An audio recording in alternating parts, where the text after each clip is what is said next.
Welcome back to the shop. We dropped off last week the internal pillars and armature for the gate mounting. Really glad to get that out of the way and out of the shop. We can really focus on forging and getting these panels put together. Now, a couple things have changed. I've had a little bit of downtime in terms of hammer breaking and lathe breaking and having to fix the lathe to fix the hammer, but we're back up and running. We're good there. I did make a change on the scroll work. So we were going with the full 2-inch wide, 3/8 thick scrolls. This seemed way heavy. After I had made one set of the scrolls, I was starting to assemble them. A couple people had mentioned they were surprised it was so heavy, and it kind of just reaffirmed the scratch, the little itch I had in the back of my brain that said these were too big. And you know, sometimes you have to get a physical thing in front of you before it really sets in proportions on what's right and wrong. And what we don't want to do is make the mistake of, not fixing it, right? Where early on was nothing to fix it. So now I've got some big scrolls, those big 2-inch wide. I left them. I didn't unscroll them and taper them down or narrow them up. I think I might keep them, either hang them on the wall, they could become tools, or I can put them together. They could be a panel and hang on the wall, right? But I did end up, you're going to see a lot of B-roll probably right here of me forging that 2-inch wide flat stock down to 1.5 inch wide and 3/8 thick, which meant that I also had to take time to make a new kiss block setup for the power hammer. It's one of those things I've been meaning to build for a long time, but there were never any really good or great options in my opinion. Plenty of people have done this, and I'm sure many have done them better than me. My issue with them is that they almost always felt over-engineered and just a little bit cumbersome to use. Ideally, when you're forging something like this that needs kiss blocks, more often than not, you need 2 kiss blocks for thickness and width, right? If you're a rectangle. If you're a square cross section, you only need 1. If you're round, you only need 1. Okay? Now there are a couple of scenarios like hammer blanks, for example, or something along those lines where you're actually working on a cube and not a bar, where you might need 3 kiss blocks. Very, very rare for my kind of work. So this one I have set up with mainly the ability to have 2 kiss blocks. Now I don't need infinite variability right there. This is going to be a setup that's going to be set up and torn down, right? Depending on what the process is. And ideally, you set the hammer up, you run it, and then you set it up for the next process. You're not running multiple processes at a time, right?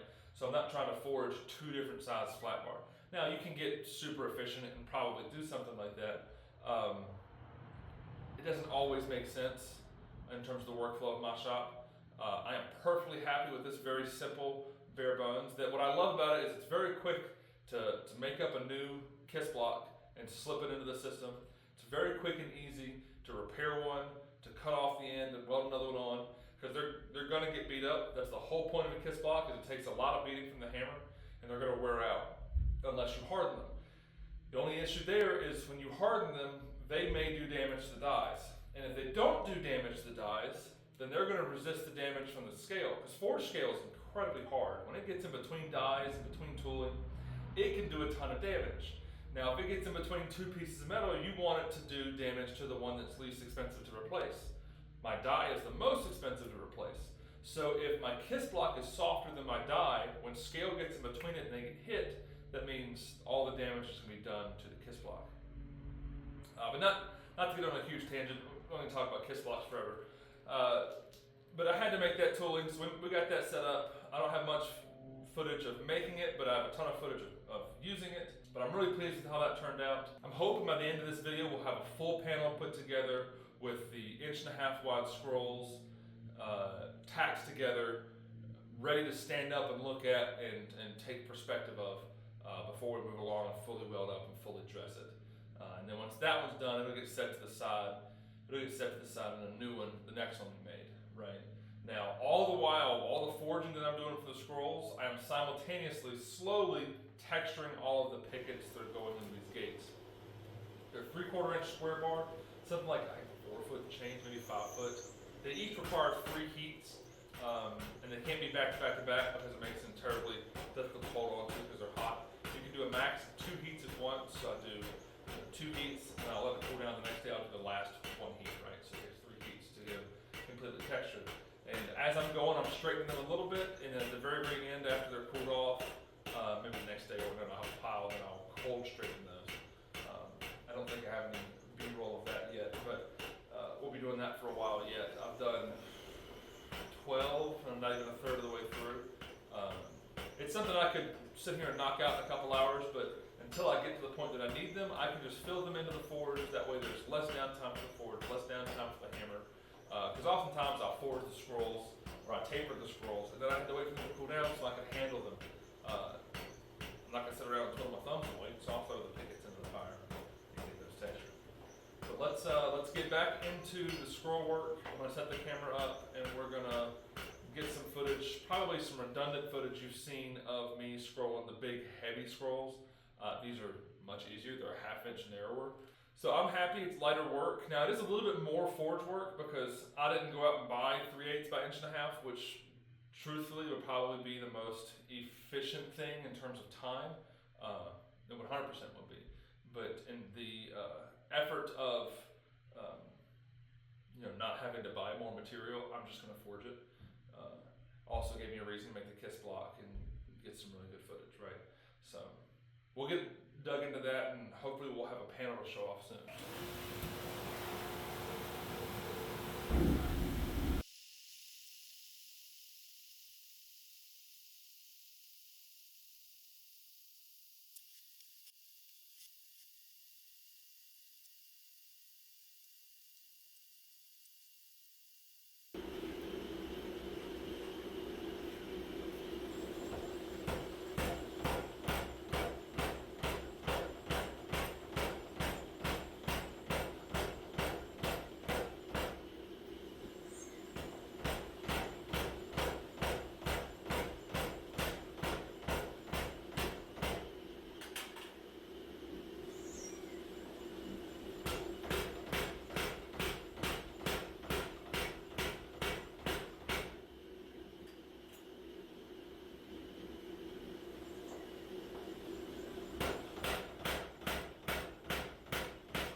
relatively simple. We've got our top rail clamped back into place, and we're laying our scrolls out. They're gonna be too big.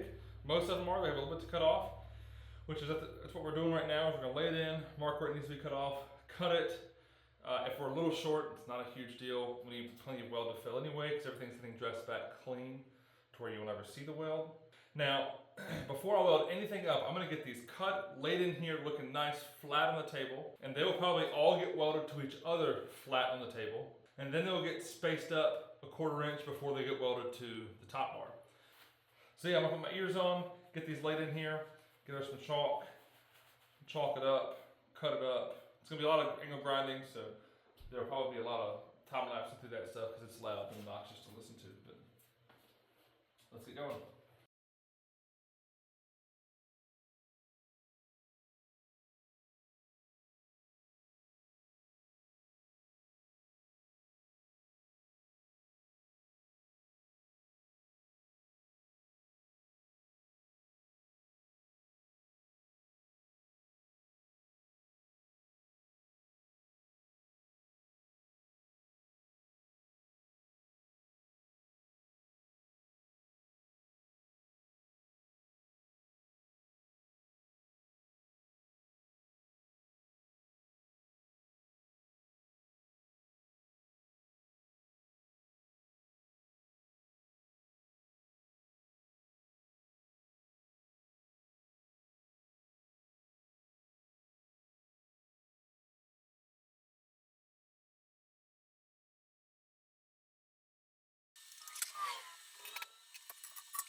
Okay, so we're assembled and we're mostly welded up and dressed.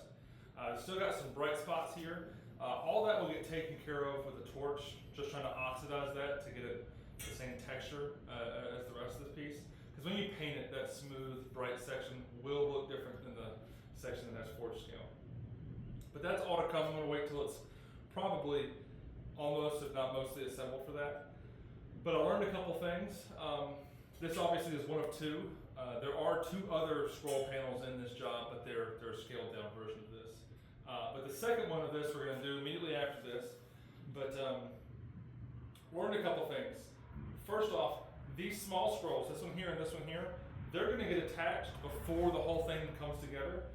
Just makes it simpler if this is a unit versus this is a unit, and then so on and so forth, right? Makes it easier to put together as opposed to all once get tacked together and then welded up. This one is, less of an issue. This one was hard to dress. It was fine enough to get welded together, but this top scroll here made it very difficult to access this to get a nice, smooth, easy transition. So that'll go quicker and easier next time because we'll get this welded and dressed before this ever comes attached. Now, something I want to talk about while I'm putting this together, I'm not only thinking about visually what do these transitions and joins look like, but I'm also thinking about water.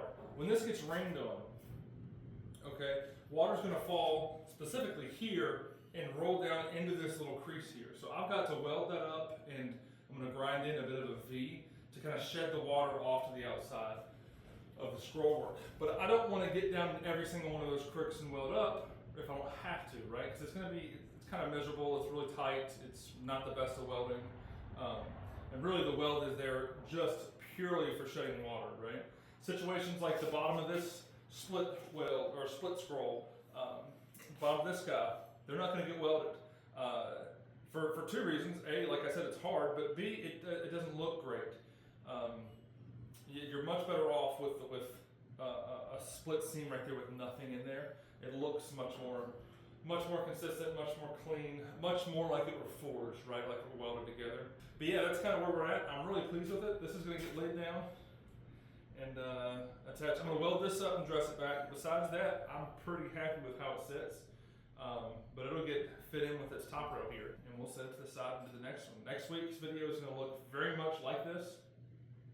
We'll probably pick up with assembling and attaching these two together and getting this panel finished. And then we'll just go ahead and scroll and forge and put together the next one. I'm hoping to get that done next week, and or at least next video. Get to finishing forging probably the pickets and then the posts. And at that point, we're now ready to assemble this thing. Coming together pretty quick. We'll have these gates together before too long. Let's not get ahead of ourselves. Next, we got to get these knocked out. It's really easy to get, especially in a repetitive task. I made this one, now I need one exactly like it. I'm not 100% looking forward to it. We'll get it knocked out. But yeah, thanks for watching. I appreciate everybody liking and commenting and doing all that thing. If you haven't already, subscribe. But we're keeping to our schedule, knock on wood. One video a week, whether it's with the gate project or with the hammer rebuild project. But yeah, I'm having a blast. I'll see you guys next time.